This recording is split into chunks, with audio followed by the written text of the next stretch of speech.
ಮಧ್ಯಪ್ರಾಚ್ಯ ಸಂಘರ್ಷ, ಇಂಧನ ಭದ್ರತೆ ಬಲಪಡಿಸಲು ಭಾರತ ಪರ್ಯಾಯ ವ್ಯವಸ್ಥೆ, ಆಸ್ಟ್ರೇಲಿಯಾ, ಕೆನಡಾ ಸೇರಿದಂತೆ ಹಲವು ದೇಶಗಳಿಂದ ಭಾರತಕ್ಕೆ ಇಂಧನ ಅನಿಲ ಪೂರೈಕೆ.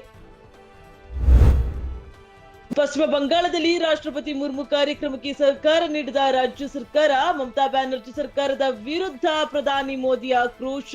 ಟಿಎಂಸಿಯ ಕೊಳಕು ರಾಜಕೀಯಕ್ಕೆ ಜನತೆ ಪಾಠ ಕಲಿಸಲಿದ್ದಾರೆ ಎಂದು ಭವಿಷ್ಯ. ಪ್ರಧಾನಿ ಮೋದಿ ಮೊದಲು ತಮ್ಮ ಸ್ಥಾನಕ್ಕೆ ರಾಜೀನಾಮೆ ನೀಡಲಿ, ಎಸ್ಐಆರ್ ವಿರೋಧಿಸಿ ನಡೆಯುತ್ತಿರುವ ಪ್ರತಿಭಟನೆಯಲ್ಲಿ ಪಶ್ಚಿಮ ಬಂಗಾಳ ಸಿಎಂ ಮಮತಾ ಬ್ಯಾನರ್ಜಿ ಆಗ್ರಹ. ಆಶ್ರಮದಲ್ಲಿ ವಿದ್ಯಾರ್ಥಿನಿಯ ಮೇಲೆ ಲೈಂಗಿಕ ಕಿರುಕುಳ ಆರೋಪಿ ಸ್ವಾಮಿ ಅವಿಮುಕ್ತೇಶ್ವರಾನಂದ ವಿರುದ್ಧ ದೂರು ನೀಡಿದ ವ್ಯಕ್ತಿಯ ಮೇಲೆ ಹಲ್ಲೆ, ಪೊಲೀಸರಿಂದ ಮುಂದುವರಿದ ತನಿಖೆ.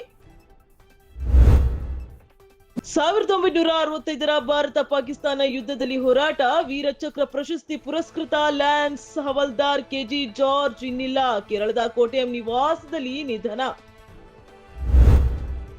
ವಿಧಾನಮಂಡಲ ಅಧಿವೇಶನ, ಇಂದಿನಿಂದ ಬಜೆಟ್ ಮೇಲಿನ ಚರ್ಚೆ ಪ್ರಾರಂಭ, ಸರ್ಕಾರದ ಮೇಲೆ ಮುಗಿಬೀಳಲು ವಿರೋಧ ಪಕ್ಷ ತಯಾರಿ. ದೆಹಲಿ ಪ್ರವಾಸಕ್ಕೆ ತೆರಳಲಿರುವ ಡಿಸಿಎಂ ಡಿಕೆ ಶಿವಕುಮಾರ್, ಸಾಕಷ್ಟು ಕುತೂಹಲ ಮೂಡಿಸಿದ ಡಿಕೆಶಿ ದೆಹಲಿ ಪ್ರವಾಸ, ರಾಜ್ಯದಲ್ಲಿ ಮತ್ತಷ್ಟು ತೀವ್ರಗೊಂಡ ನಾಯಕತ್ವ ಬದಲಾವಣೆ ಚರ್ಚೆ.